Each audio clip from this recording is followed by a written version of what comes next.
Khalifah itu apa sih? Khalifah itu artinya ambasador. Khalifah itu bisa diartikan pengganti. Jadi tugas-tugasnya Allah akan dilakukan oleh pengganti-penggantinya, namanya adalah Khalifah. Saat Allah mengatakan, aku akan tiupkan ruhku kepadamu, malaikat, kamu tunduk sujud ke Adam. Setan nolak. Pertanyaan saya, Allah itu dekat apa jauh? Nah, jawaban ini jawaban pengetahuan atau jawaban pengalaman? Tahu aja dulu nggak apa-apa ya. Karena sering nanya, Allah dekat apa jauh? Dekat, tahu dari ustadz, dari pengajian kemarin. Nah, berarti dia baru tahu. Ingat ya, tahu belum tentu mengalami. Tahu ilmu akhlak belum tentu memiliki akhlak yang baik. Jadi pertanyaannya, kalau sampai ada kata-kata aku lebih dekat dari urat leher, esensi Allah itu nggak pernah jauh, betul nggak? Maka dari itu, tubuh fisik ini pada dasarnya didesain untuk menjadi rumahnya Allah itu sendiri. Makanya ini nanti disebut Baitullah. Berarti ini rumah yang harusnya yang menjadi tuan rumahnya itu Allah sendiri. Makanya di surat 57 ayat 4, dia menciptakan langit dan bumi dalam 6 masa. Di ujungnya dia bicara, aku bersama kamu di mana saja kamu berada. Sekarang saya tanya, berarti kalau Allah beserta kita di mana saja kita berada, kalau ada kata-kata inna lillahi wa inna ilaihi rojiun, kembali ke Allah ini ke tempat yang jauh atau ke tempat yang dekat? Kalau Allah maha dekat, ilaihi rojiun itu ke yang jauh atau ke yang dekat? Nah gitu.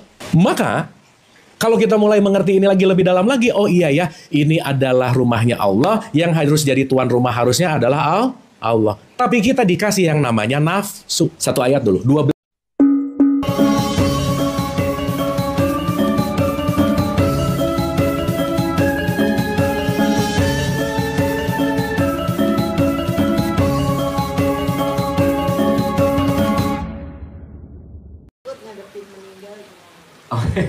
Takut menghadapi meninggal gitu. Oke, ini pertanyaan bagus banget gitu. Jadi kemarin tuh saya baru mengulas satu hal ya. Kalau kita ngelihat, saya kaitkan dengan kejadian saat ini. Semua tingkat chaotic dalam hidup itu basic desainnya tuh karena satu, kita ada yang namanya ketakutan tadi gitu. Jadi yang menarik ya ibu-ibu, ternyata ujung dari semua takut itu memang benar sih. Ujung dari semua takut itu emang ujung-ujungnya adalah takut terhadap kematian itu sendiri gitu. Nah sekarang yang jadi pertanyaan, kita sedikit elaborasi ini ya. Yang jadi pertanyaan, kita perlu tanya, apa yang menyebabkan kita takut mati, Bu? Kenapa pada takut mati sih? Kenapa, Bu? Belum siap ya? Pertanyaan saya, emang mati nunggu kita siap ya? Mau siap atau enggak, kalau waktu ulangan kan selesai nggak selesai kumpulin gitu ya. Nah, sekarang saya rasa ada hal dulu nih yang perlu kita sadari. Kita ini sebenarnya takut akan matinya atau takut akan narasi matinya yang mana? Narasi itu gini, kita dari kecil dicokokin cerita, dongeng, narasi, betul nggak? Bahwa kita tuh dipenuhi dengan ketakutan-ketakutan bahwa nanti abis mati tuh ada jembatan, nanti dipotong 7 lah, nanti jatuh dikit ke neraka lah, apa. Itu kan narasi, betul nggak? Yang ngomongnya aja belum pernah kan? Betul nggak? Sehingga semua narasi-narasi yang menjadi belief system kita, yang nanti kita akan mengerti bahwa jangan-jangan yang kita takut itu bukan matinya, tapi dongeng tentang matinya gitu. Betul nggak, Bu? Nah sekarang saya tanya, supaya nggak takut mati gimana caranya? Ganti dongengnya. Selesai. Karena yang kita takutin sekali lagi, bukan urusan konteks yang namanya aku takut mati. Nggak usah jauh-jauh ke mati lah. Ada api, ketika aku tidak memegang api, rata-rata aku takut memegang karena takut panas gitu. Tapi yang terjadi adalah untuk tidak memegang api nggak perlu ketakutan, perlu pengetahuan bahwa kalau megang api jadi panas. Nah nanti mungkin kita akan elaborasi ini lebih dalam, sehingga nanti kita akan mengerti bahwa 99,9999999% yang kita takuti itu sebenarnya adalah ilusi sih. Nggak ada sih sebenarnya. Karena yang kita takuti itu dongengnya, ilusinya, ceritanya, narasinya, dan itu sesuatu hal yang dalam tanda petik bukan seapa adanya gitu. Sampai sini oke? Sip ya? Ibu-ibu serius-serius banget sih. Oke, ini ngomongnya mati sih ya.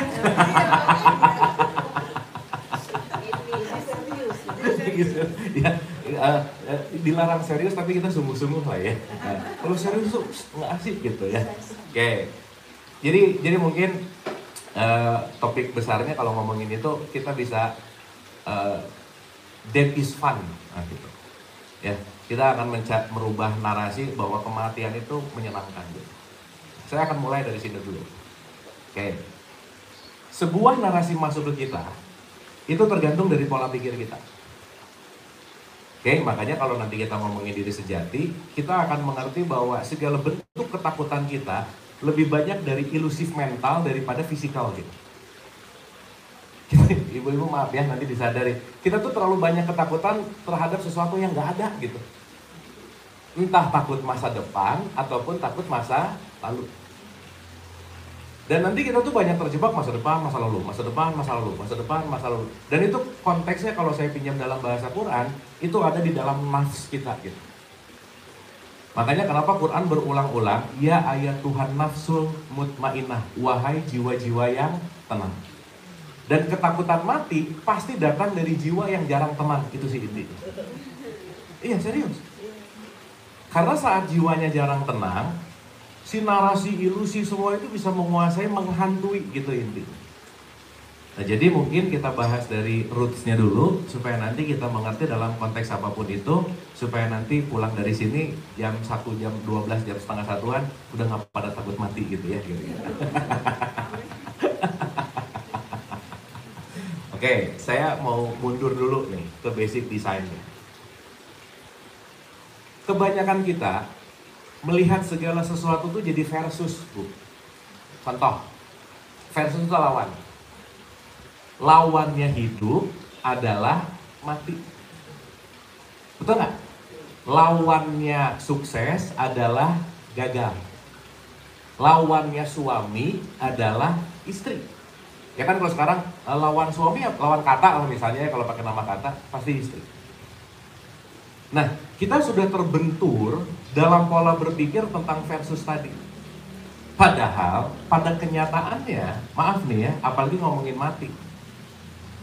Hidup itu bukan lawannya mati, pun mati itu bukan lawannya hidup, bukan.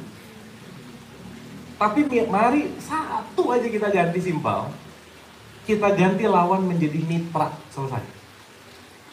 Hidup itu mitranya mati. Mati itu mitranya hidup. Ini partner nih. Kenapa? Gak mungkin hidup kalau gak ada mati. Gak mungkin mati kalau gak ada hidup. Jadi bukan lawannya sehat apa sakit. Bukan. Sehat dan sakit dua-duanya tuh mitra gitu. Jadi kalau kita ngelihat itu sebagai mitra, kita akan nerima dan nangkep seutuhnya. Jadi poin yang paling terpenting adalah bagaimana kita melihat segala sesuatu tuh utuh gitu inti. Itu nomor 1.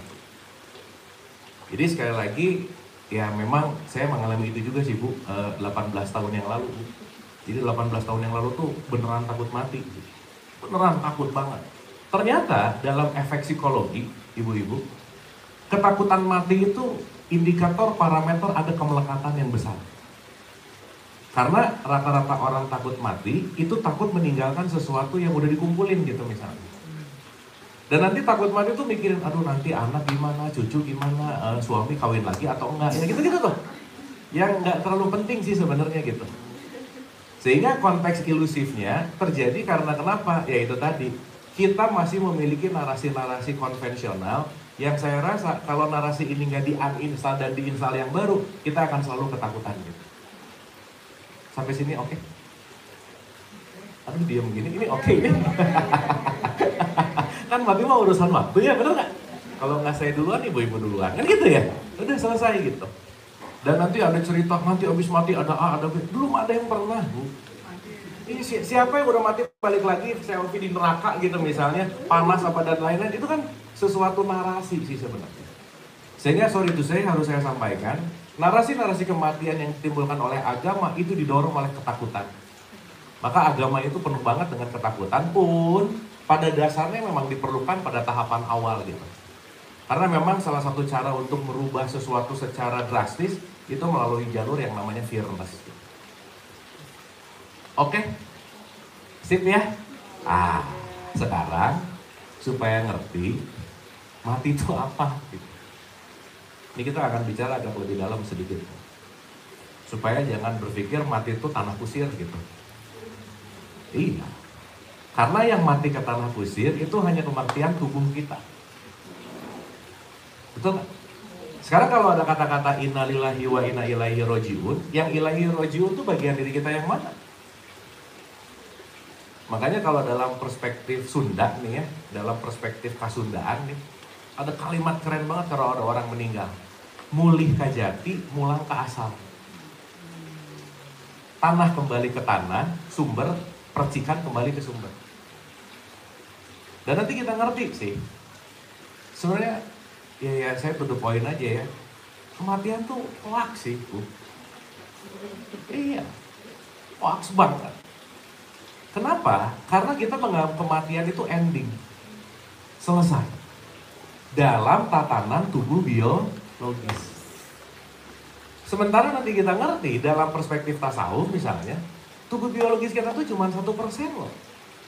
99,9% kita tuh bukan fisikal, tapi justru non fisikal. Nah maksud saya, kayaknya sayang banget kalau yang 0,1% disedihinnya lebay banget gitu. Ini kan something yang ya udahlah gitu. Tapi nanti kita akan memahami ini dalam bentuk pengetahuan supaya nanti kita mengerti gitu. Oke. Ini pertama-tama emang nanyanya mati sih ya, jadi kurang gimana gitu ya. Oke. Sekarang mungkin kita bahas dulu begini. Ada yang bawa Quran di handphonenya nggak? Boleh nggak? Tolong buka satu ayat aja dulu. Surat 2, 154 silakan. Surat Al-Baqarah, 154.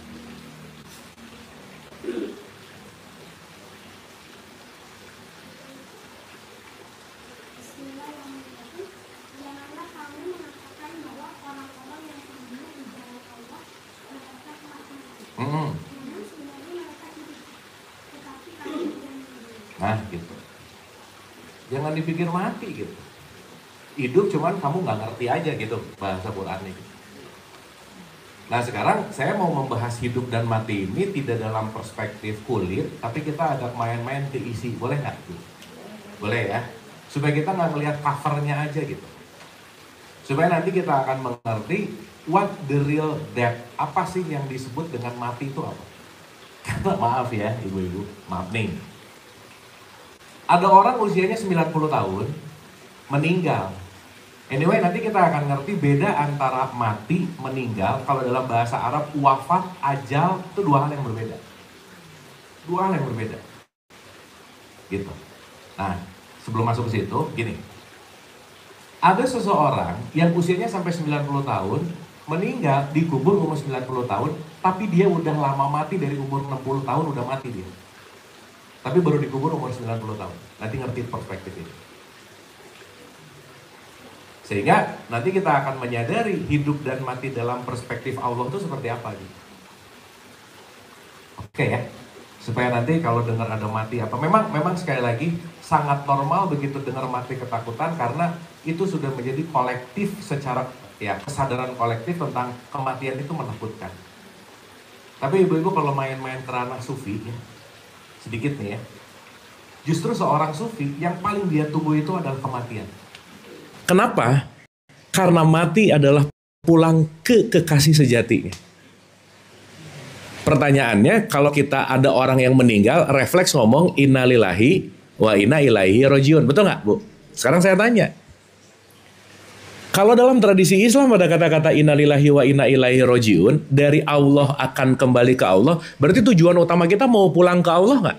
Betul nggak? Sip. Pertanyaan. Salah satu kepulangan utuh ke Allah, jalannya namanya kematian. Jadi kalau saya kasih analogi, dari Allah mau kembali ke Allah, kita mau pulang ke Allah, tetapi dalam kehidupan ini kalau di 29 ayat 57 ada kata-kata kullu nafsin zaikatul maut. Setiap yang bernyawa, berjiwa pasti akan mengalami mati, atau sebut aja setiap nyawa akan mengalami yang namanya mati. Jadi hidup pasti mati nggak? Pasti nggak? Jadi tujuan hidup untuk apa? Masuk untuk mati, untuk pulang. Wah ini kayaknya kekurangan combro nih ya. Bukan, mati itu bukan tujuan. Bukan. Dia transit aja. Karena tujuan utamanya ilaihi rojiun, mau pulang. Apa sih salah tujuan? Seorang mentang-mentang dijanjiin surga, pengen ke surga gitu. Nggak ada loh. Innalillahi wa inna ilaihi firdaus gitu. Nggak ada. Atau jannah gitu. Nggak ada. Karena target akhirnya adalah kembali kepada Allah. Berarti mati, jalan pulang nggak? Jalan pulang nggak? Memang inti dari hidup ini adalah mati untuk pulang. Sampai sini oke? Contoh. Ibu-ibu kan SMA nih ya, kita balik ke zaman SMA. Begitu bel pulang nih, waktu SMA, kring. Apalagi begitu disuruh ngerjain matematika papan tulis, bel pulang happy banget nggak? Happy. Waktu bel pelajaran terakhir hidup atau berdering, ada rasa bahagia nggak? Happy nggak? Kenapa? Mau pulang. Bener nggak? Sekarang saya tanya, berarti mati bel pulang nggak? Berarti kalau mati adalah bel pulang, harusnya happy atau sedih? Gitu. Lah dulu waktu sekolah ada bel pulang happy mau pulang, sekarang mati mau pulang, kok jadi sedih? Kan aneh. Makanya, orang yang tidak mengenal kematian, dia akan sulit menerima kehidupan. Fix aja. Makanya Nabi Muhammad nih ya, saya pinjam satu hadis statement yang sangat keren banget. Orang yang cerdas adalah orang yang selalu mengingat mati. Itu pasti cerdas. Mengingat loh ya, bukan takut, bukan. Karena tahu bahwa kematian itu kita punya limit. Saat tahu punya limit, pasti akan doing the best. Ibu-ibu maaf ya, orang sekarang menunda-nunda karena kayak mau hidup selamanya gitu loh. Nanti aja. Kayak mati itu lama gitu. Lah kita nggak tahu loh, by 5 second, 10 second, betul nggak? Sehingga saat sadar limitasi, tingkat kesadarannya akan semakin tinggi gitu. Sampai sini oke? Aduh oke ini? Oke. Udah lumayan berkurang Bu, takutnya belum Bu? Insya Allah ya. Dan memang sih Bu, maaf ya, ini saya juga banyak banget terutama untuk yang sudah agak senior gitu. Begitu kalau saya datang, Kang, mohon nggak usah dibahas tentang mati, justru itu. Ya karena kan kayaknya kita udah deket, urusan mati mah nggak ada deket jauh. Emang usia umur 6 tahun 7 tahun ada yang nggak mati? Ada. Apakah usia 6 7 tahun nggak membuat dia nggak mati? Kan enggak juga gitu. Oke? Tapi ibu-ibu nanti ngerti ya, once kita bahagia dengar kata mati, hampir 90% masalah hidup selesai sih. Serius, nanti kita akan ngerti. Kenapa? Berarti ada new paradigm yang berubah, berarti ada konsep yang baru yang berubah, berarti ada narasi baru yang berubah gitu. Dan maaf ya, saat narasi kita tidak berubah, ibu-ibu mau ngaji kemana-mana, nggak akan berubah, hidup aja udah. Makanya maaf nih, pengajian di kita, rata-rata di masyarakat kita, bukan merubah narasi, tapi diceramahin mulu gitu. Nggak diajak mikir, tapi dijejelin dongeng mulu. Akhirnya percaya sama dongeng, tapi nggak menggunakan nalar gitu intinya. Makanya pengajian ulang-ulang, tapi ya gitu-gitu aja gitu. Oke? Sip ya? Jadi kita mau uninstall dulu boleh? Memang rada susah sih menguninstall sesuatu tuh rada susah. Terutama maaf ya, setelah usia-usia after 40-50 ke atas, menguninstall narasi itu PR banget. Kenapa? Karena sudah menjadi program yang cukup lama, apalagi udah masuk ke dalam belief system yang namanya keyakinan. Ingat ibu-ibu, keyakinan belum tentu kenyataan, belum tentu. Apa yang aku yakini belum tentu menjadi kenyataan. Sehingga hati-hati nih, jangan sampai kenyataannya bentrok dengan keyakinan, yang disalahin kenyataannya. Enggak, aku yakinnya gini gitu. Jangan. Karena basic rules hidup gak bisa melawan dan menang dari kenyataan. Sampai sini oke? Sampai sini clear? Nah, pelan-pelan ya. Nah, jadi kita akan bicara derajat kematian. Ya, ini kalau modulasi saya bicara derajat kematian, ini kira-kira 6 pertemuan lah, Bu. Ini ceritanya panjang sekali, tapi mudah-mudahan di pertemuan perdana ini ada taste lah gitu ya, kira-kira. Oke. 1. Ada satu statement dari Ibnu Arabi misalkan. Ibnu Arabi tuh pernah bilang begini. Atau banyak Ibn Rushd juga mirip-mirip, atau mungkin ke Socrates juga mirip-mirip. Ini statement yang sangat perennial tuh banyak orang yang mengatakan lah gitu. Kalimatnya begini. Man arafah nafsah faqad arafah robah. Kalau kamu mengenal dirimu, kamu akan mengenal Tuhanmu.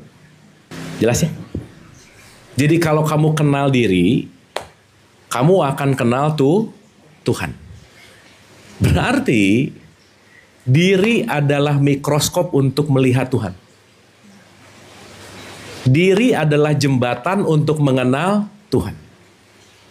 Maka orang yang tidak mengenal dirinya pasti nggak tahu diri. Pasti. Orang yang nggak tahu diri pasti nggak mengerti potensi diri. Pasti dia akan menyia-nyiakan dirinya. Sehingga gerbang masuk untuk masuk ke pemahaman konteks yang namanya mati adalah kita kenal dulu yang disebut dengan yang namanya diri. Sampai sini oke? Dapat ya?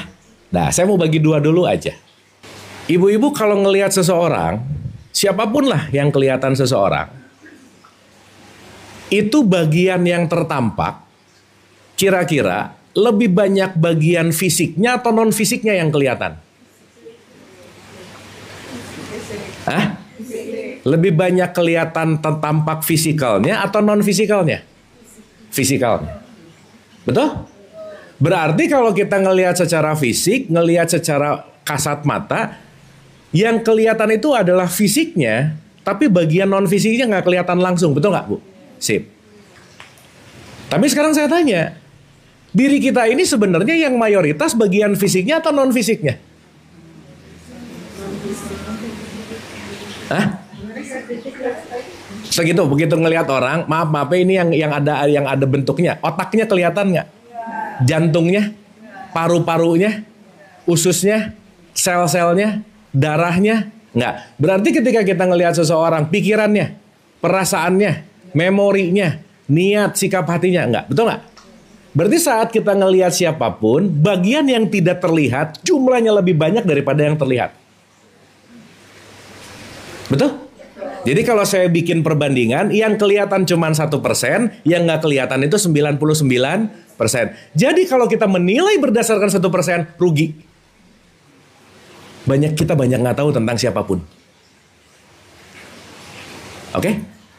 Sehingga kalau kita sibuk dengan yang 1%, mengabaikan yang 99%, kita akan kecanduan menilai, dan itu dianggap benar banget, padahal yang kita tahu, segini banget. Berarti yang kita persangkakan terhadap siapapun, jangan lupa, itu cuma 1%. Nah, dalam bahasa Quran, kalau pinjam dari bahasanya Al-Baqarah, Alif Lam Mim zalikal kitabu la raiba fihi hudalil muttaqin yu'minuna bil ghaib. Yang nggak kelihatan 99% ini namanya ghaib. Apa, Bu? Jadi ibu-ibu ini termasuk makhluk apa? Udah gitu. Jadi saya lagi ngomong sama makhluk apa? Jadi ini pengajian apa?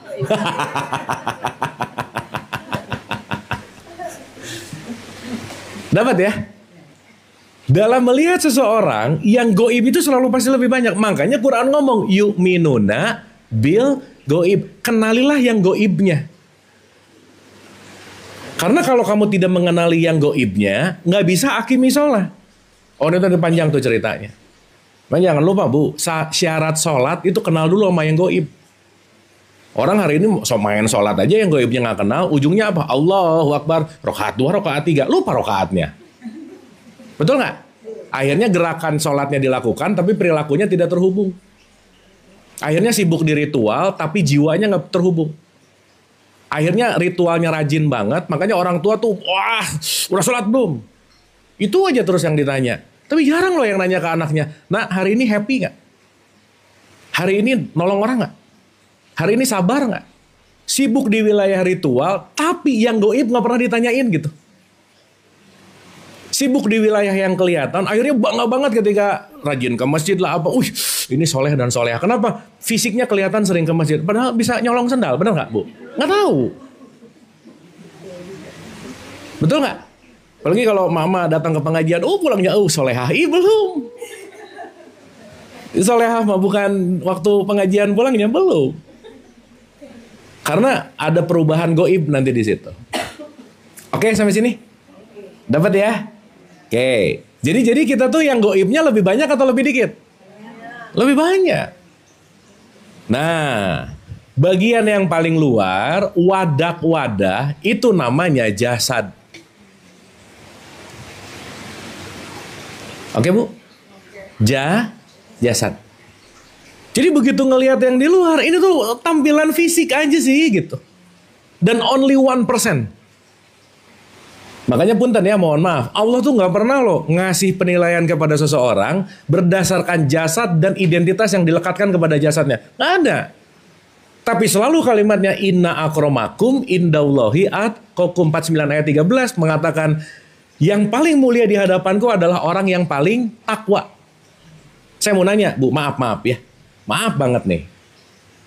Kira-kira ketakwaan itu dinilai dari jasadnya nggak? Enggak lah. Dilihat dari identitasnya nggak? Enggak lah. Dilihat dari aksesoris fisiknya nggak? Enggak. Kenapa? Karena ini adalah bagian yang cuma 1%. Karena yang 1% ini didominasi oleh yang 99%. Sampai sini oke? Tapi yang paling gampang kelihatan yang mana? 1%. Makanya sekarang antara sholat gini sama gini ribut. Jadi sibuk banget sama yang 1%. Lagi ruku sholat berjamaah, temannya ngeliat, selesai. Mas, hanya mengingatkan, tadi ruku kurang 2 derajat. Ya elah 2 derajat, pusing amat gitu. Sibuk banget sama yang 1%, tapi yang 99%-nya nggak ditelaah gitu. Makanya Bu, sorry itu saya, kenapa Indonesia banyak banget orang Islamnya, tapi nggak menjadi negara paling Islami? Karena sibuk banget sama yang 1%, yang 99%-nya nggak pernah digarap gitu. Anyway, latest negara paling Islami di dunia baru beberapa bulan yang lalu. Nomor 1 sekarang Irlandia, Bu. Mengalahkan Denmark. Which is orang religiusnya nggak banyak di situ. Justru negara yang paling religius, negara yang paling banyak orang Islamnya nggak masuk top 10 gitu. Iya loh, kan paradoks banget. Tapi kadang-kadang bangga dengan kuantitas. Makanya saya jadi ingat satu statement Nabi Muhammad, dia keren banget statementnya. Umatku nanti akan banyak, tapi kayak buih katanya. Buih, busa, kelihatan Allah, tapi pas dipegang nothing gitu. Jadi memang jumlah yang banyak belum tentu menentukan kualitas sih gitu. Oke Bu, sip. Oke ya ini. Oke, jadi harapannya udahlah yang 1% nggak usah diributin lah. Kenapa? Itu gimana ya? Sayang banget kalau yang 1% terlalu jadi overthinking gitu. Padahal esensinya yang 99%. Nah, dalam bahasa yang sering kita dengar, yang 1% itu sering disebut dengan yang namanya syariat. Jadi dalam konteks syariat, itu sesuatu yang fisikal, sesuatu yang 1%, sesuatu yang tertampak gitu. Berarti saya mau nanya Bu, penilaian Allah pada yang tertampak atau yang tidak tertampak? Nggak tertampak, makanya disebut takwa. Ibu maaf ya, nggak ada loh kalimat yang paling mulia di hadapanku adalah orang yang paling rajin tahajud. Nggak ada Bu. Yang paling mulia adalah orang yang rajin umroh. Nggak ada. Tapi yang paling mulia adalah yang paling takwa. Artinya apa? Takwa berbicara dalam konteks yang 99%. Contoh, ngomong kematian nih. Kan banyak ya orang Islam kalau habis sholat doa, ya Allah matikanlah aku dalam keadaan husnul khotimah. Betul nggak? Betul nggak? Doa lagi, ya Allah matikanlah aku dalam keadaan husnul khotimah. Ibu-ibu perlu diketahui, di ujung kata husnul khotimah ada tanda bintang. Syarat dan ketentuan berlaku. Husnul khotimah itu bukan cap cip cup, wah mudah-mudahan. Enggak. Dan husnul khotimah bukan masalah KTP-nya, bukan masalah identitasnya, enggak. Kenapa? Kematian tanah kusir, KTP nggak dibawa, benar nggak? Betul nggak? Sekarang saya tanya, misalnya habis mati, nih malaikat nanya, agamanya apa? Islam. Buktinya apa? Mau gimana kita? Kan nggak dibawa di rumah, bukan udah mati. Betul nggak? Nah sekarang aja kalau kita ditanya agamanya apa Islam, mau membuktikan Islamnya kita, kalau nggak bawa KTP, nggak bawa identitas, susah lo ngebuktiinnya. Betul nggak? Berarti yang 1% ini kaitannya sama apa? Identitas, kaitannya sama yang melekat kepada identitas kita. Jadi maaf ya ibu-ibu ya, orang yang terlahir dari orang tuanya Islam, identitasnya bisa Islam, tapi goib yang 99%-nya belum tentu Islami. Betul nggak? Sekarang saya balik nih. Bisa nggak identitasnya bukan Islam, tapi yang 99%-nya Islami banget, bisa nggak? Nah gitu. Makanya salah satu nih ya, salah satu membuat kita tidak takut mati adalah less judgment. Selesai. Kurangi tingkat menilai. Karena saat over judgment, wah udah aja. Once kita over judgment, apalagi menilai yang 1%, pasti akan too much konflik di dalam. Dan saat lebih banyak konflik, akan semakin banyak gejolak, itu susah tenang gitu. Dan hanya orang-orang yang tenanglah yang bisa menerima kematian itu dengan sangat bahagia gitu. Jadi Bu maaf ya, bukan latihan-latihan nanti kalau mati, la ilaha illallah. Bukan Bu. Orang yang mati la ilaha pasti surga. Ih gak tahu. Tapi maksudnya ketika seseorang endingnya la ilaha illallah, berarti kebiasaannya la ilaha illallah nggak kira-kira? Ini lagi ngomongin habitual. Habits. Kalau mau matinya husnul khotimah dengan la ilaha illallah, ya dari mulai sekarang dibiasain gitu. Maka endingnya pasti la ilaha illallah. Jadi Bu sekarang saya mau nanya, husnul khotimah tuh nanti atau sekarang? Ih diem gini. Hah? Husnul khotimah tuh nunggu nanti atau sekarang? Sekarang. Jadi kalau ya Allah semoga nanti, kelamaan. Justru gimana caranya aku melatih saat ini supaya endingnya ahsan baik, tapi pola latihannya dilakukan saat ini gitu. Kan banyak yang doa tuh kayak cap cip cup Bu, semoga. Kayak aduh mudah-mudahan dapat deh yang dari 1000 aku begitu gitu. Bukan sesuatu yang diusahakan gitu kira-kira. Jadi kita husnul khotimah atau tidak yang menentukan siapa? Awas jawab Allah nih. Yang menentukan kita husnul khotimah atau tidak siapa? Ya aku lah. Gini-gini Bu, ibu-ibu hidup ada ujian nggak? Yang ngasih ujian siapa? Awas jawab Allah. Allah ngasih ujian lah. Apa urusannya? Loh ujian datang karena perilaku karena datang dari diri sendiri. Semua yang terjadi pasti bentuknya konsekuensi. Maka segala bentuk apapun tergantung perbuatan tangan kita sendiri. Sampai sini oke? Duh mulai ngeheng ini oke nih. Sip ya. Berarti maaf nih. Mau husnul khotimah kayak mau usul khotimah, siapa yang menentukan? Aku. Mau dapat hikmah kek, mau nggak dapat hikmah, siapa yang menentukan? Aku. Mau baik atau buruk, siapa yang menentukan? Aku. Karena nanti kita ngerti bahwa dalam hidup nggak bisa lepas dengan hukum yang namanya tabur tuai. Nggak bisa. Kan golden rules-nya jangan lupa Bu. Jangan lakukan sesuatu yang kamu nggak mau digituin. Nah. Ini ada orang komplain aku tuh kenapa orangnya julid banget. Ya iyalah dianya julid mulu sama orang.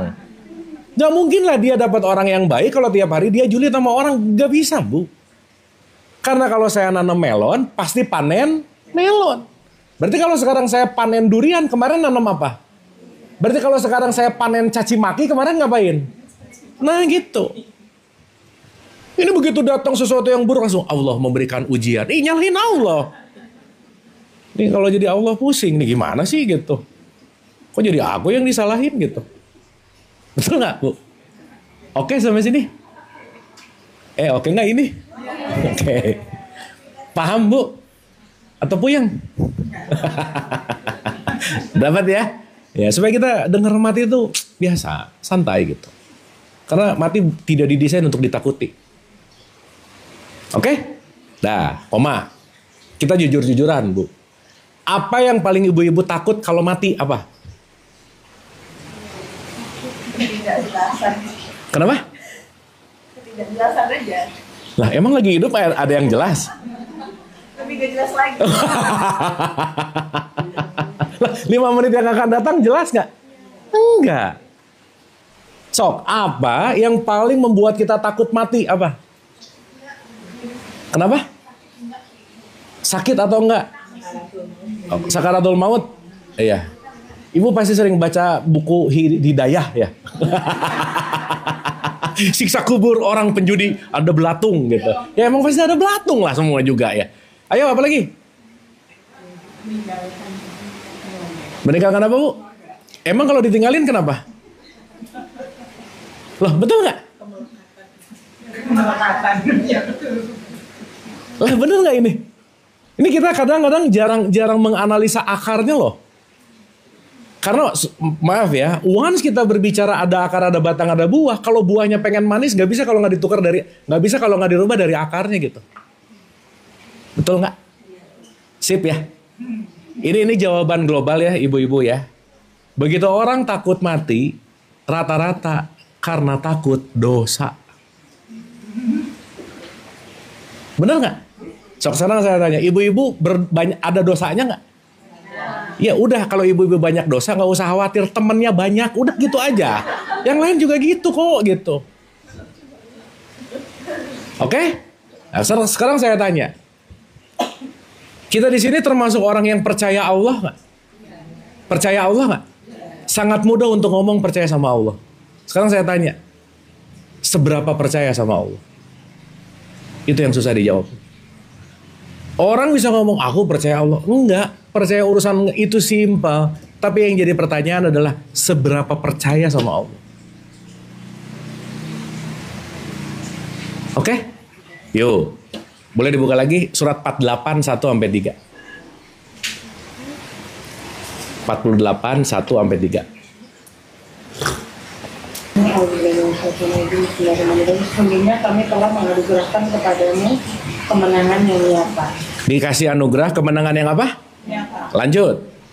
Agar Allah memberikan ampunan kepadamu. Agar Allah memberikan apa? Ampunan. Ampunan kepadamu. Lanjut. Nabi Muhammad SAW. Itu kan dalam kurung ya. Ya. Mu di sini buat siapa? Semuanya. Buat kita. Betul? Bu, Quran ngomong apa, Bu? Agar Allah memberikan ampunan atas dosamu yang lalu dan yang akan diampuni nggak? Terus ibu-ibu takut apa? Agar Allah menolongmu dengan pertolongan yang besar. Oke? Di Quran ngomong nggak? Sekali lagi, Bu. Sekali lagi. Boleh diulang? Oh, sorry. Sekali lagi aja. Semuanya. Dari 1-3. Sekali lagi. Sesungguhnya kami telah memberikan kepadamu kemenangan yang nyata. Terus? Agar Allah memberikan ampunan kepadamu atas dosamu yang lalu. Atas dosamu yang apa? Yang lalu. Terus? Yang akan datang. Dan yang akan? Berarti yang akan datang diampuni nggak? Kapan diampuninya? Lah, kalau ayat ini dibaca tiap detik, diampuninya kapan berarti? Berarti yang lalu dan yang akan datang diampuni nggak? Terus ibu-ibu takut apa? Tapi ini kalau bertakwa gitu kan? Kenapa? Kutipnya kalau bertakwa gitu kan? Iya. Lah, gini. Allah ngomong, Allah maha pengasih, maha penyayang, maha pengampun nggak? Iya. Iya dong. Berarti kalau Allah maha pengasih, maha penyayang, maha pengampun, pengampunan pasti ada nggak? Apa yang ibu-ibu khawatirkan tuh apa? Betul nggak? Orang yang lalu diampuni, yang akan datang juga. Ini bahasa kasarnya ya. Yang belum dikerjain udah diampuni sekarang nggak kira-kira?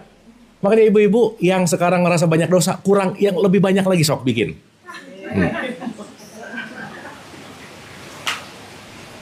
Maksud saya, maaf nih, tidak ada orang yang tidak berdosa. Karena kenapa? Dosa sama dengan kesalahan, sama dengan pelajaran. Jadi nggak bisa. Aku tuh nggak mau jadi orang yang bikin dosa. Nggak bisa. Karena dosa itu mitranya dengan pelajaran. Nah, yang jangan Melakukan diulang-ulang, tapi nggak belajar-belajar gitu maksudnya. Oke Bu? Oke nggak ini? Ini diajak kita bikin dosa kok diam-diam gini sih? Karena kita nggak mungkin lepas dari pelajaran tuh nggak mungkin. Pasti nggak akan ada kesalahan. Jadi intinya Allah bukan mencari orang yang tidak berdosa, tapi ambil pelajaran nggak dari dosanya. Jadi dosa didesain untuk ditakuti atau diambil pelajaran. Nah itu maksudnya. Aduh aku tuh banyak dosa takut mati. Justru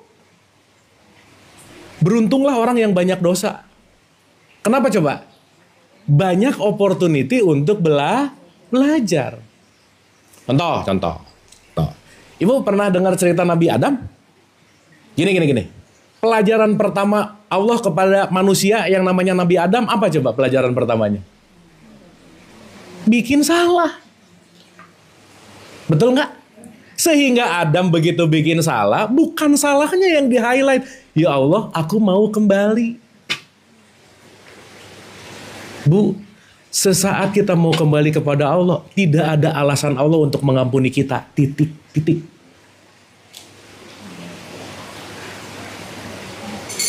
Betul nggak? Cuman pertanyaannya mau balik atau enggak itu sih.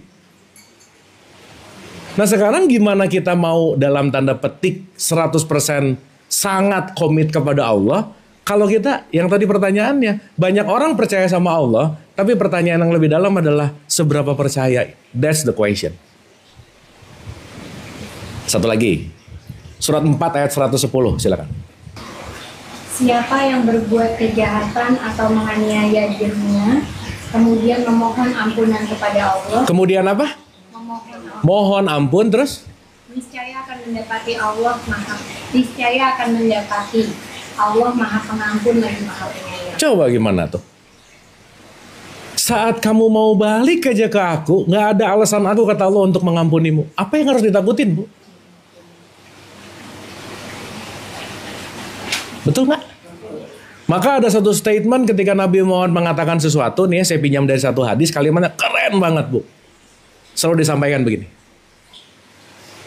Kasih sayangku selalu mendahului murkaku, kata Allah. Jadi kalau aku mau murka, disusul sama welas asihnya. Mau murka, disusul sama welas asihnya. Makanya dia selalu mengatakan, akulah zat yang maha kasih sayang. Jadi semua terpulang kepada kita nih. Karena once kita ngerti bahwa dia adalah, kan kalau lagi ya sayang sih ya, orang yang sholat baca Al-Fatihah tuh banyak yang gak ngerti sih Bu. Ini cuman bunyi doang gitu. Coba kita renungin deh. Dari awalnya aja udah gini. Inna sholati wa nusuki wa mayaya wa mamati lillahi rabbil alamin. Ya Allah, sholatku, ibadahku, hidupku, matiku yours. Terserah deh. Betul gak Bu? Diawalinya apa coba? Bismillahirrohmanirrohim. Atas namamu, sang kasih sayang, sumber dari welas asih. Alhamdulillahirobbil alamin. Segala puji hanya milikmu. Diulang lagi. Ar-Rahmanirrohim. Nih yang paling asik di sini. Malik Yaumiddin. Malik itu raja. Din itu adalah kesadaran tertinggi yang bentuknya welas asih. Jadi Allah bukan rajanya kasih sayang, tapi kasih sayang yang meraja gitu. Pertanyaan saya, kalau Allah adalah kasih sayang yang meraja, bagaimana dia tidak mengampuni kita? Betul nggak? Makanya diulang-ulang loh. Yaelah, kamu cuman perlu kamu mau pulang aja, it's fine. Balik aja, oke, gitu. Nah maka saat kita menjalankan keagamaan dengan ketakutan, kita tidak menjalankannya dengan pengertian gitu. Berarti shifting dari takut nggak bisa enggak. Ketakutan karena kekurangan pengetahuan, that's it. Dan ketakutan karena di dalamnya kekurangan pengertian. Padahal Allah nanti ulang, Bu kalau saya sebutin ayatnya banyak banget loh. Ini misal aja ya, nanti saya nggak usah dibacain satu-satu supaya waktunya nggak terlalu lama. Misal, di surat 6 ayat 54, di surat 6 ayat 12, di surat 96 ayat 1, di surat 1 ayat 1, semuanya cuma mau bicara bahwa akulah sang kasih sayang. Itu semuanya cuma mau ngasih tahu bahwa akulah welas asih.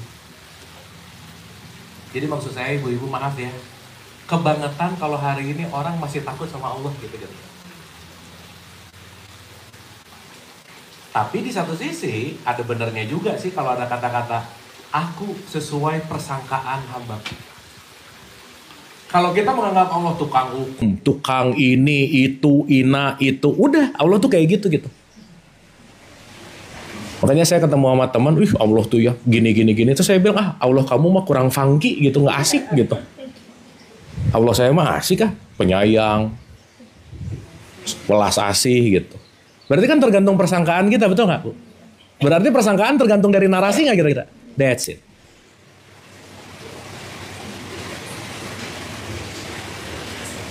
Oke. Duh, jadi diam-diam gini, ini oke nggak ini? Dapat ya? Nah, sekarang kita balik nih. Balik lagi nih. 1. Si 1% ini, inilah yang disebut sebagai jasad. Tapi masuk ke yang 99% ini adalah sesuatu yang goib. Dan ibu-ibu, maaf ya, ini perlu kita paham sih. Tidak ada kematian bagi yang goib. Karena yang kita anggap mati ini adalah jasad yang sudah expired, selesai. Jadi orang yang mati sekarang yang kita lihat mati itu adalah tubuh biologisnya yang sudah tidak berfungsi. Dan tubuh biologis yang tidak berfungsi bukan berarti dalam tanda petik mati atau selesai. Bukan. Makanya kalau kata Dream Theater, Bu, ada band metal ya. Gini ngomongnya. Spirit carries on, dia bilang. Bahwa kita akan melakukan perjalanan goib, perjalanan jiwa ruh, perjalanan sesuatu yang bukan fisikal gitu. Makanya tadi di Al-Baqarah 154 dibilang, jangan kira orang yang mati itu mati, tapi dia akan hidup, tapi kamu nggak ngerti gitu. Sampai sini oke? Sip ya? Dah, koma. Satu lagi, kita masuk pelan-pelan. Kita kembali ke awal mula penciptaan kita.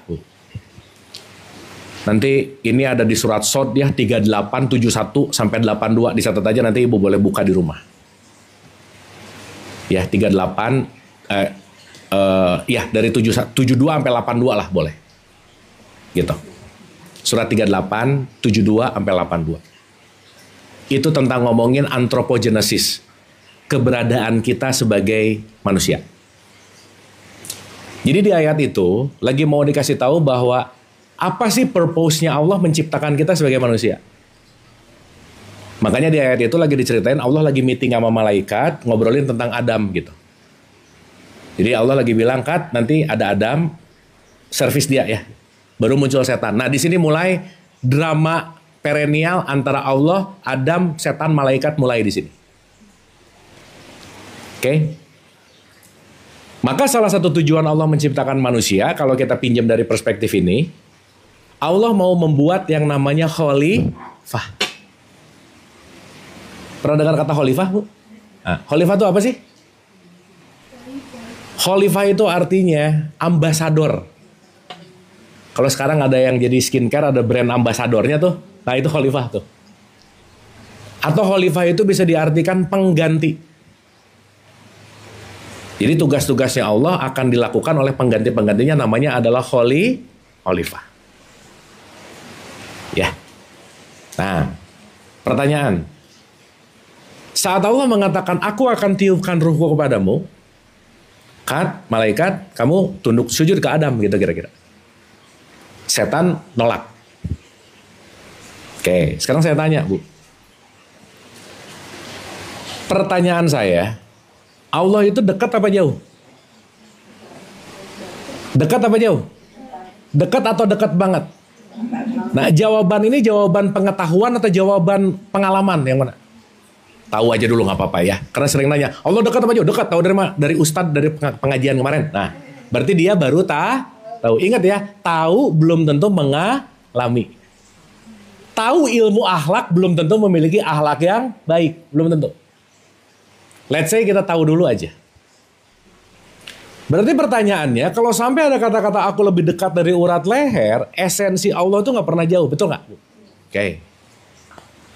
Maka dari itu, tubuh fisik ini pada dasarnya didesain untuk menjadi rumahnya Allah itu sendiri. Makanya ini nanti disebut Baitullah.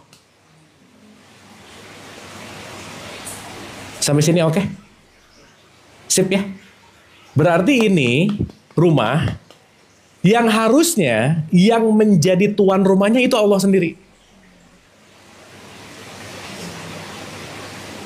Makanya di surat 57 ayat 4, dia menciptakan langit dan bumi dalam 6 masa. Di ujungnya dia bicara, aku bersama kamu di mana saja kamu berada. Betul? Sekarang saya tanya, berarti kalau Allah beserta kita di mana saja kita berada, kalau ada kata-kata inna lillahi wa inna ilaihi rojiun, kembali ke Allah ini ke tempat yang jauh atau ke tempat yang dekat? Hah? Kalau Allah maha dekat, ilaihi rojiun itu ke yang jauh atau ke yang dekat? Nah gitu.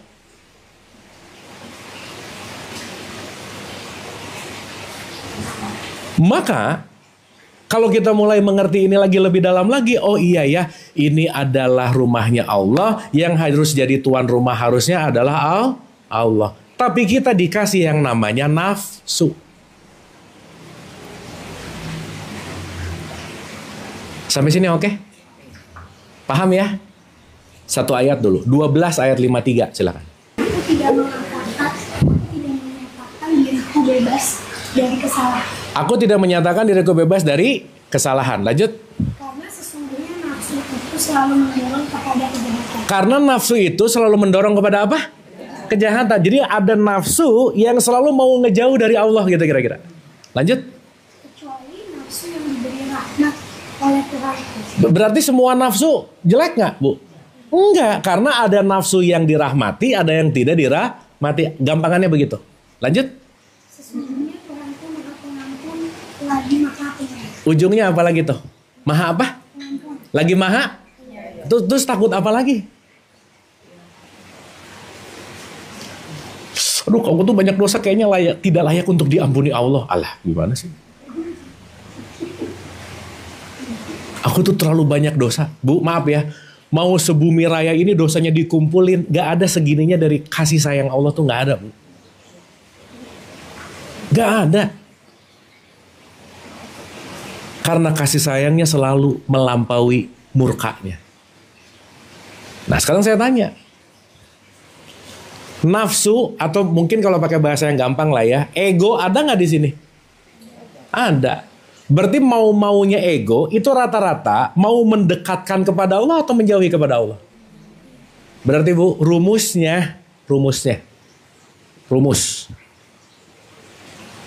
Kalau egonya on, Allah lagi off, udah gitu aja.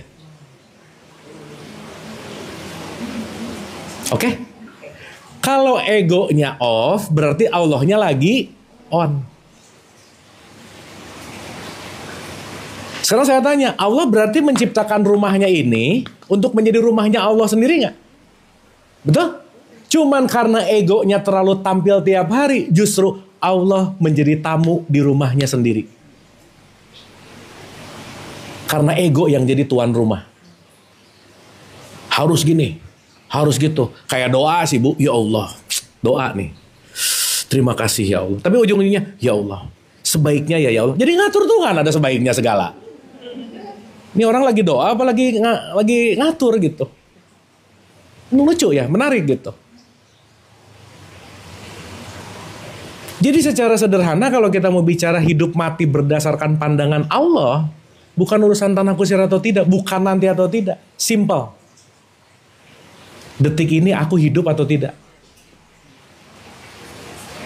Atau bahasa gampangnya, detik ini yang menguasai dirimu, egomu atau aku, kata Allah. Selesai, Bu.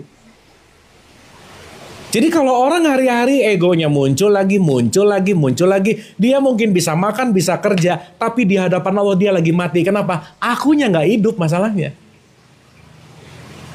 Karena kamu lagi memberikan hidup untuk si ego.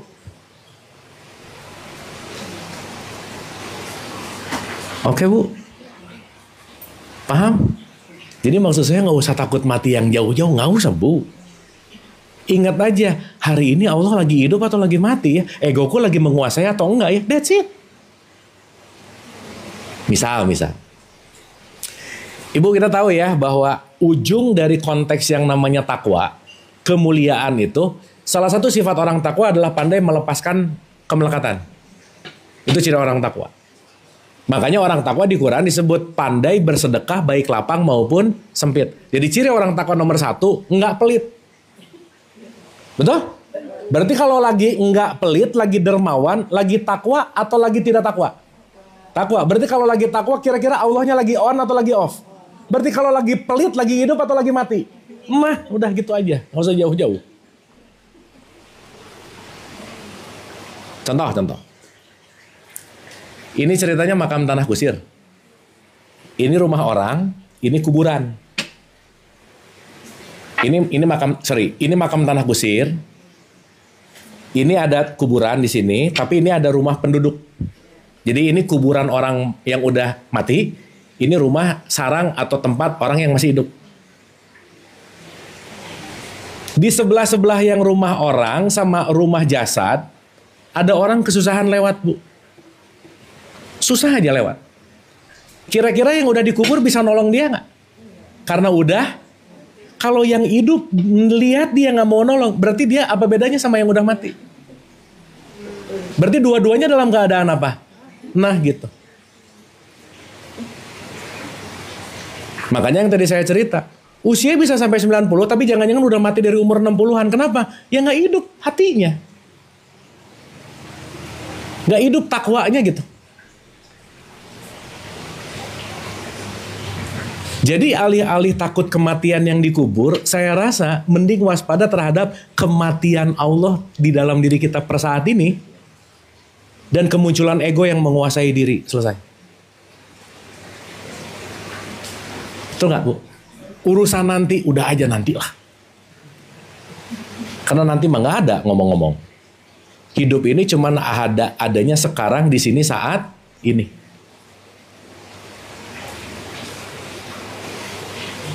Sampai sini oke? Sip ya? Berarti begitu ada orang marah, benci, iri, dengki, seterusnya. Begitu dia mengalami fase-fase itu, lagi apa dia? Mati. Ininya nih. Begitu dia balik, oke, ini ego. Lepas, Allah hidup lagi. Maka nanti bolak-balik, Bu. Hidup, mati, hidup, mati, hidup, mati. Makanya disebut kolbu, disebut kolaba. Kolaba itu artinya berbolak-balik.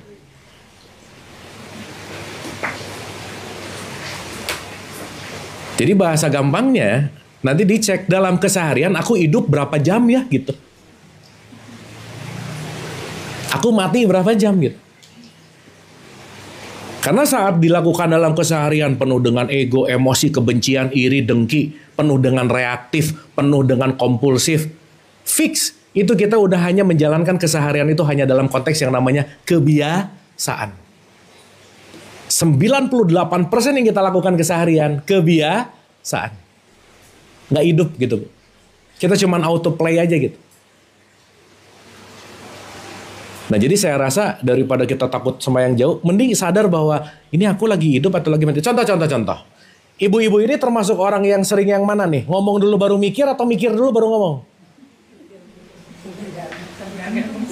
Baru, oh iya ya. Posting, oh iya. Yang mana duluan? Berarti waktu ngomong dulu baru mikir, waktu ngomong mikir nggak? Hidup apa mati itu? Nah gitu. Nanti dalam bahasa yang lebih dalam lagi, kehidupan itu nanti disebut dengan yang namanya al-qiyam, bangkit kesadarannya gitu. Makanya bangun belum tentu sadar, belum tentu. Karena saat kita bangun, boleh jadi dikuasai oleh program gitu.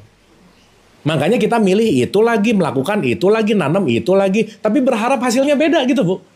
Tuh, kapan hidup aku lebih baik, tapi mikirnya di situ, ngelakuinnya itu terus. Mati atau hidup dia? Jadi maaf ya, ini kalau di dunia nyata sekarang banyak orang yang mati, yang hidup kira-kira. Susah juga ya. Kenapa, Bu? Mau mengingatkan, ya sulit juga ya. Oh iya, bukan urusan kita juga sih, Bu. Bukan. Bu ingat ya, kita nggak punya urusan untuk orang lain, nggak ada loh. Mau dia gimana urusan dia gitu. Tuh. Gimana, Bu? Cara meminimasi ego? Ya, 15 menit lagi, tenang, Bu. Nanti ke situ, tenang. Nanti kita akan ke situ, tenang. Tapi yang ngerti dulu gitu. Oke, Bu ya. Lu jangan takut mati, Bu, tenang aja. Makanya kita dikasih waker harian nggak? Iya. Ini bentar lagi. Allahu Akbar, Allahu Akbar. Betul nggak? Orang yang mati yang tidak sadar itu datang dari gejolak jiwa yang banyak gejolaknya. Gejolak jiwa datang dari mana? Apa yang didengar dan apa yang dilihat. Maka bentar lagi ibu-ibu akan ngecek. Tadi dari subuh ke zuhur dengar apa aja ya. Subuh ke zuhur lihat apa aja ya. Subuh ke zuhur mikir apa aja ya. Ngomong apa aja ya. Ngeposting apa aja ya. Langkahnya kemana aja ya. Wudu nggak? Wudu. Dicek nggak itu? Bu, saya mau nanya. Wudu itu membersihkan yang 1% atau yang 99%? Wudu itu ngebersihin fisik atau non fisik? Hah? Gini. Ibu kalau mau sholat, mandi atau wudu? Kalau abis mandi nggak wudu sholat, tetap harus wudu nggak? Wudu sama mandi lebih bersih mana? Mandi jalan. Wudu kan 90%. Iya, berarti wudu nggak ada urusannya sama ini semua, tapi urusannya sama softwarenya. Jadi kumur-kumur bukan bersihin karang gigi, bukan, Bu. Ini dari tadi ngomong jelek apa aja ya, gitu. Tadi dengar hal berita-berita buruk apa aja, ngelihat apa aja, mikirin apa aja, itu kan dicek waktu wudu, gitu. Betul nggak? Tapi yang ngerti ini kan gak banyak. Yang penting cok, udah aja. Mau ngerti kayak mau nggak, yang penting wudu. Nanti urusannya apa? Ini kalau 3, aduh ini batal ini. Sibuknya di situ gitu loh. Dia yang 1%-nya. Bahkan habis wudu, bukan muhrim, nggak mau deket-deket gitu. Takut batal wudunya. Bu, saya mau nanya, kalau kentut wudu batal nggak? Pas wudu lagi tempat ngeluarin kentut dibasuh nggak? Kenapa, Sob? Hese bener. Susah tuh. Berarti kan bukan itu gitu urusannya. Betul nggak? Karena konteks keseharian kita yang kita anggap ritual, kita kehilangan sisi spiritualitasnya atau kesadarannya gitu. Makanya punten ya, mohon maaf. Kenapa orang hari ini banyak yang nggak khusyuk? 50% khusyuknya sholat ada di wudu. Jadi kalau wudunya nggak khusyuk, sholat udah fix pasti nggak khusyuk aja udah. Pasti. Kenapa? Iya. Karena kita tidak mengambil kehusyuan dalam ritual. Kenapa? Menggugurkan kewajiban karena takut. That's it, udah aja.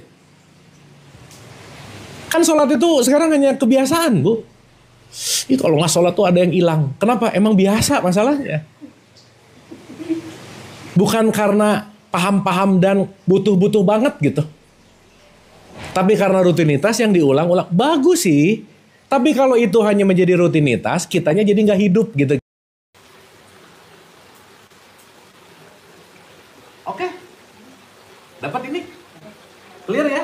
Berarti hari-hari kita dicek nggak? Hidup nggak? Gitu nggak? Iya. Begitu nanti betul. Allah, ini panggilan checking hidup atau mati. Jangan-jangan dari subuh sampai zuhur kita lagi mati. Mati itu dalam arti dikuasai oleh ego, oleh kebencian, oleh kedengkian, kemarahan, kejulidan, ngomongin orang mulu. Kan mati itu berarti. Betul nggak, Bu? Makanya nanti bentar lagi Allahu Akbar, dicek nih. Subuh ke zuhur hidupnya berapa persen, matinya berapa persen. Makanya dicek nih yang mengganggu jiwa apa?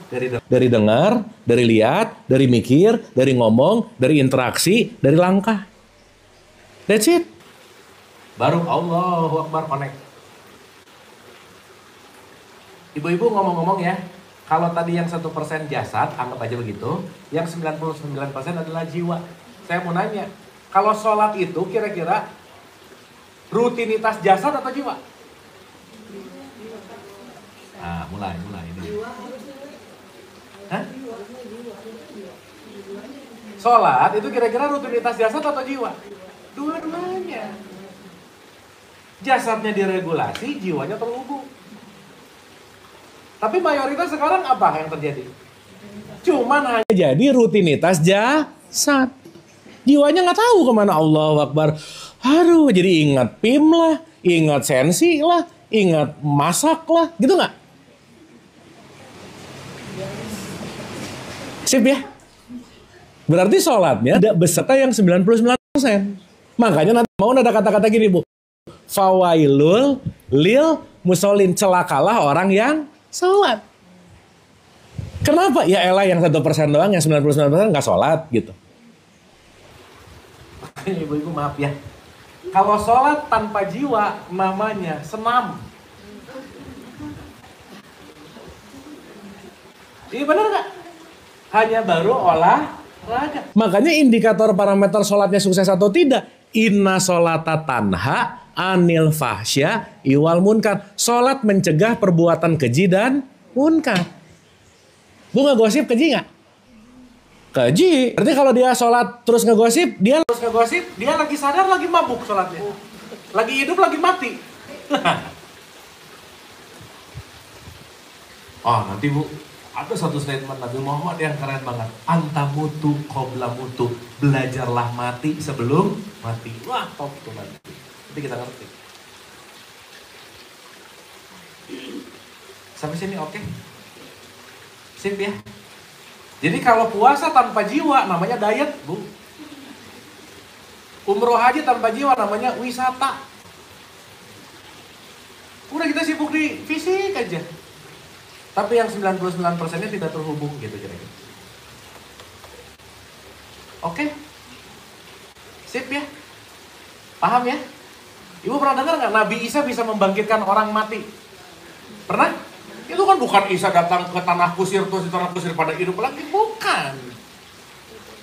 Tapi saat Isa hadir, welas asihnya tumbuh. Bangkit dia dari mati. Saat benci, marah-marah, memaafkan, hidup dia. Oke Bu? Sip ya? Oke? Jadi gak usah nunggu mati yang tadi, kira-kira hari-hari banyak hidup, banyak mati.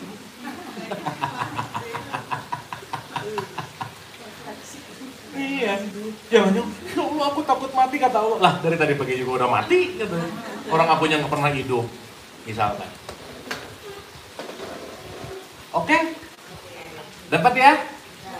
Ulang. Innalillahi wa inna ilaihi raji'un. Jadi PR ujung kita adalah kembali ke Allah. Kembali. Ilaihi raji'un. Berarti Bu jangan lupa ya, yang namanya kembali itu, pulang itu, memang perlu proses yang namanya mati. Jadi mati keniscayaan. Ngapain menakuti sesuatu yang pasti? Nah saya short nih, daripada takut mati yang nanti, kita ngerti. Oh ternyata ternyata kemunculan egoku mematikan welas asihnya Allah gitu. Jadi ibu-ibu maaf ya, daripada takut mati, mending takut jadi orang pelit Bu, udah itu aja.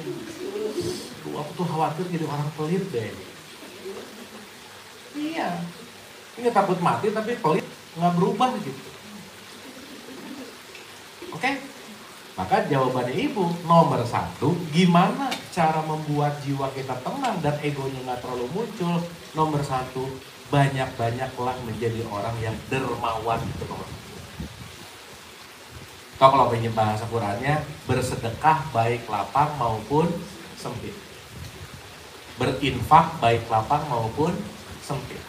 Karena tujuan dari semua ritual ibadah, tujuannya jadi orang takwa. Takwa adalah dermawan, berbuat kebaikan, sedekah baik lapang maupun sempit. Itu tujuan. Bu, maaf ya, ada nggak orang yang rajin sholat tapi pelit? Bu, ada nggak? Jangan banyak, nggak enak, ada aja. Berarti dia di jembatan muter-muter tapi nggak nyampe-nyampe gitu. Emang yang dinilai sama Allah gerakannya? Enggak lah. Bu, maaf loh ya, rajin sholat 5 waktu itu belum prestasi di hadapan Allah. Karena prestasinya abis sholat lebih pelit atau enggak gitu. Kalau rajin gini doang abis sholat tetap pelit, ya baru setengah jalan gitu.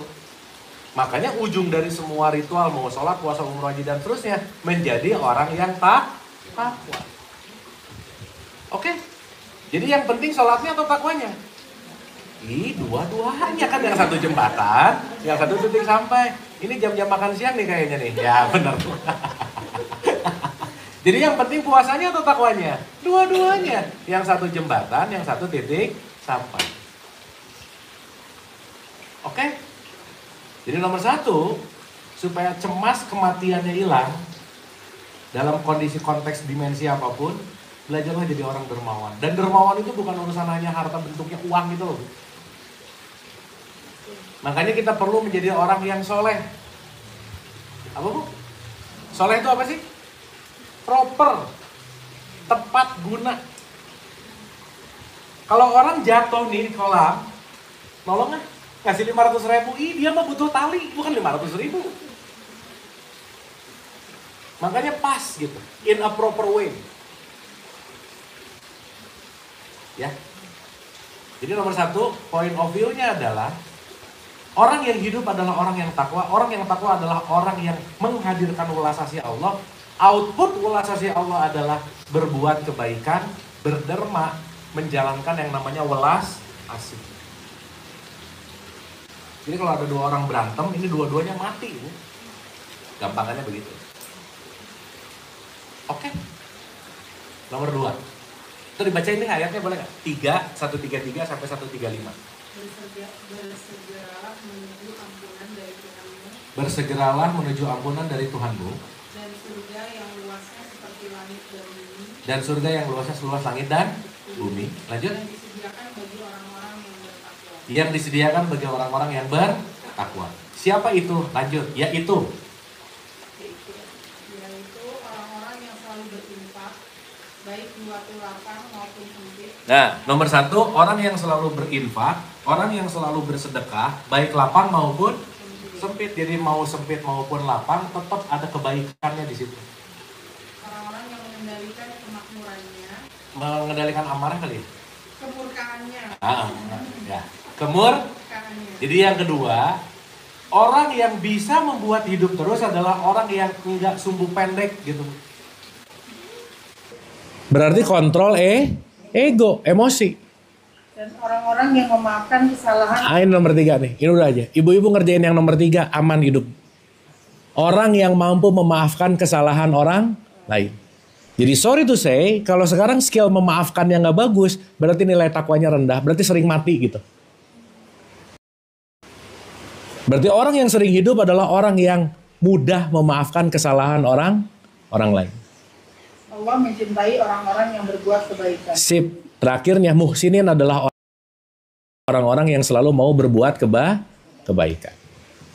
Demikian juga orang-orang yang apabila mengerjakan perbuatan keji, Kalau udah jahat, kalau udah lagi mati, kalau udah lagi dikuasai ego, lanjut. menzalimi diri sendiri, mereka mengingat Allah lalu memohon ampunan atas dosa-dosanya. Mereka apa katanya Bu? Memohon ampunan, Sebelumnya apa? mengingat Allah. Bu maaf ya, mengingat Allah itu bukan Allah Akbar. Bukan. Mengingat adalah kontemplasi bahwa ini yang lagi keluar welas asih atau kebencian ya gitu. Ini yang lagi saya lakukan itu gara-gara dendam atau welas asih ya. Itu yang namanya mengingat Allah. Zikrullah tuh gitu. Jadi maaf ya, orang yang teriak Allahu Akbar belum tentu mengingat Allah. Dia baru mengucapkan nama Allah tuh belum tentu connect gitu kira-kira. Mengingat Allah lalu memohon ampunan atas dosa-dosanya. Siapa lagi yang dapat mengampuni dosa-dosa selain Allah? Mereka pun tidak meneruskan apa yang mereka kerjakan, perbuatan dosa itu, sedangkan mereka mengetahuinya. Sip. Jadi abis gitu, tahu salahnya apa, pelajarannya apa, selesai. Bikin dosa baru. Ibu dengar dosa jangan buruk. Dosa tuh bukan hal jelek loh. Karena mitranya adalah pelajaran. Gimana Bu? Ih, yang korupsi koruptor bukan? Iya. Masalahnya apa? Pelajaran. Iya, pasti. Ibu-ibu jangan kesal, jangan marah-marah kalau koruptor korupsi. Karena kerjaannya koruptor emang korupsi udah beres. Lah, kan itu ya kerjaannya. Itu sih. Dan semua orang pasti punya pelajarannya masing-masing gitu. Oke? Dapat ya? Dan mungkin garis bawah bahwa setiap kita punya kurikulumnya masing-masing, punya jatuh temponya masing-masing. Jadi Bu, kalau ingin semakin hidup dalam kehidupan ini, gak usah terlalu usil sama orang lain, udah gitu aja. Karena setiap orang punya path-nya, punya jalurnya, punya silabusnya, dan mereka menjalaninya masing-masing gitu. Dan tidak akan ada yang bisa menggantikan perjalanan kita kembali ke Allah tuh gak ada. Jadi jangan harap aku nanti akan ada yang nolong gak bisa Bu, keajaiban gak ada. Kenapa? Kata kuncinya adalah bagaimana kita dalam tanda petik, intinya adalah perjalanan yang tidak bisa diwakilkan. Oke? Sip ya? Jadi jangan mikir mati yang jauh-jauh Bu. Begitu sholat, aduh tadi hidup mati ya, aduh mati barusan. Soalnya dia ngeselin, marah, nah, misalnya. Ah maafin, hidup lagi. Jadi kita hidup mati nggak tiap detik? Iya nggak? Surat 2 ayat 28.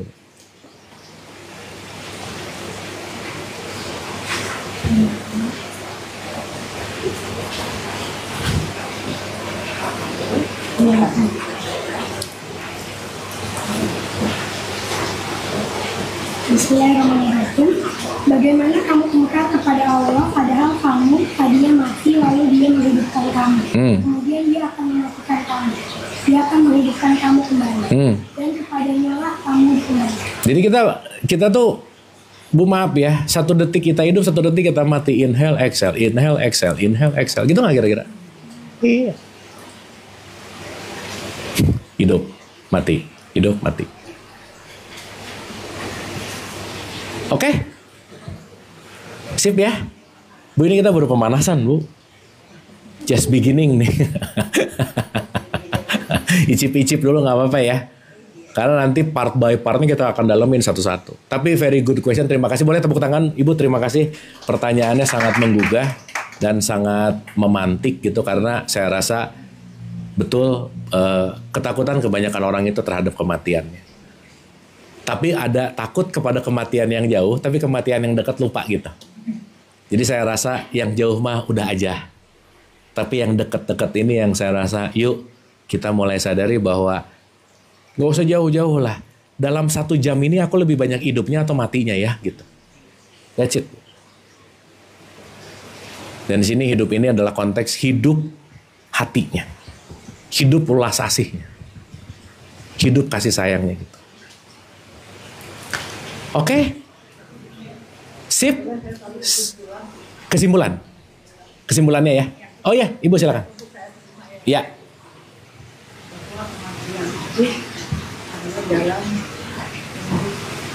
Allah.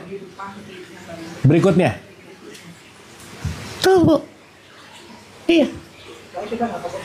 Iya. Kan nggak tahu ya. Benar. Gini, kalau saya takut sama kopi, jelas ada barangnya Bu. Tapi takut sama masa depan, nggak ada barangnya. Betul nggak? Pasti. Pasti Bu. Pasti. Nggak ada yang akan selamat dari mati, itu nggak mungkin. Gitu. Cuman narasi kematian udah kadung banyak takut gitu Bu. Oke? Mudah-mudahan hari ini sedikit merubah narasinya gitu. Karena kalau nggak latihan merubah narasinya, kita akan pakai konvensional narasi. Itu lagi. Tiap mati, aduh, tadi, nanti gimana ya, nanti aja sih gitu.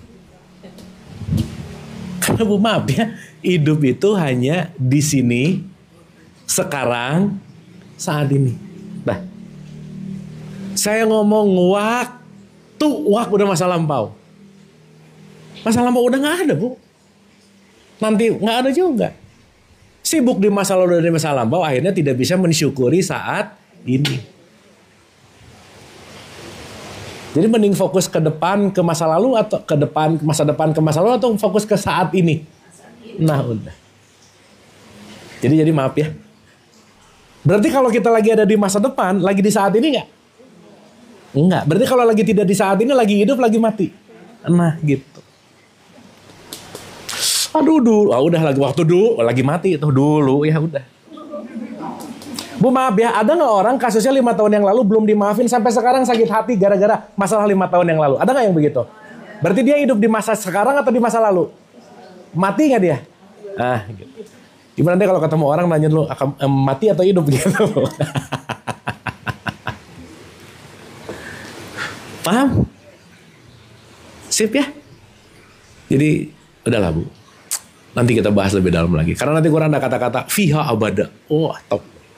Fiha abada itu kamu akan hidup abadi. Tapi abadi itu bukan selamanya, bukan. Tapi eternal. Nah, nanti kita akan ngerti itu. Oke? Sip ya? Nah, di satu sisi, kematian itu pasti juga jadikan pembelajaran bahwa kita punya limit. Contoh. Bu, saya nanti siang mati dikubur di tanah kusir. Misalnya. Ibu-ibu maaf ya, ini mau suka nggak suka, maaf banget. Saya sudah jadi bagian hidupnya ibu-ibu. Kenapa? Udah masuk memori masalahnya. Betul nggak? Tubuh fisiknya nggak ada, tapi memorinya hidup di kita semua nggak? Iya, YouTube-nya ada. Berarti waktu nanti saya siangan mati, yang mati cuman tubuh fisik. Spiritnya tetap ada. Bung Karno fisiknya nggak ada, semangatnya masih ada sekarang nggak? Nah, gitu. Jadi nanti kita akan melihat kematian ini sangat holistik gitu. Makanya tadi Quran ngomong, janganlah kamu menganggap orang yang mati gugur di jalan Allah, mereka mati, hidup, tapi kamu nggak sadar aja. Tubuh fisiknya memang sudah tidak berfungsi, tapi 99%-nya itu nggak pernah kemana-mana gitu. Nggak pernah hilang dalam tanda petik. Oke. Dapat sesuatu ibu-ibu? Oke ya? At least, udahlah. Future, masa depan, masa lalu, nggak eksis. Begitu pusing, balik lagi ke sekarang. Karena rata-rata penderitaan hidup manusia, dia hidup di masa depan dan di masa lalu. Duh nanti gimana ya? Nanti dipikirin sekarang. Ya, menderita sesuatu yang belum kejadian, Bu. Kira-kira hidup apa mati nih orang? Atau terjajah menderita dari sesuatu yang nggak ada. Makanya nanti kita ngerti Bu, semua penderitaan hidup 99% datang dari ilusi pikiran. Oke? Cukup ya? Yang penting icip-icip dulu hari ini. Ada taste gitu. Tapi nggak nanggung icip-icipnya langsung ngomongin mati ya nggak apa-apa sih ya. Mangga sebelum ditutup ada pertanyaan dulu. Atau refleksi. Atau kesimpulan-kesimpulan yang lain. Saya selalu mendisklaimer ya ibu-ibu, saya bukan mau meyakinkan sesuatu, bukan mau ngajak kemana-mana, dan yang paling penting ibu-ibu please jangan percaya omongan saya. Iya, ini kan informasi. Percayalah sesuatu yang sudah dialami langsung. That's it. Karena saya cerita konsep kan, tapi ibu perlu mengalami untuk dapat experience. Karena yang tertinggi itu bukan dongengnya, tapi experience-nya gitu. Oke? Kalau begitu, kalau tidak ada, tampaknya udah langsung ngerti ya, nyambung. Gitu. Kita hening sejenak untuk menutup diskusi dan forum kita di pagi menuju siang hari ini. Al-Fatihah. Auzubillah. Bismillah. Iyyaka na'budu wa iyyaka nasta'in ihdinas siratal mustaqim. siratal ladzina an'amta 'alaihim ghairil maghdubi 'alaihim waladhdallin. Amin.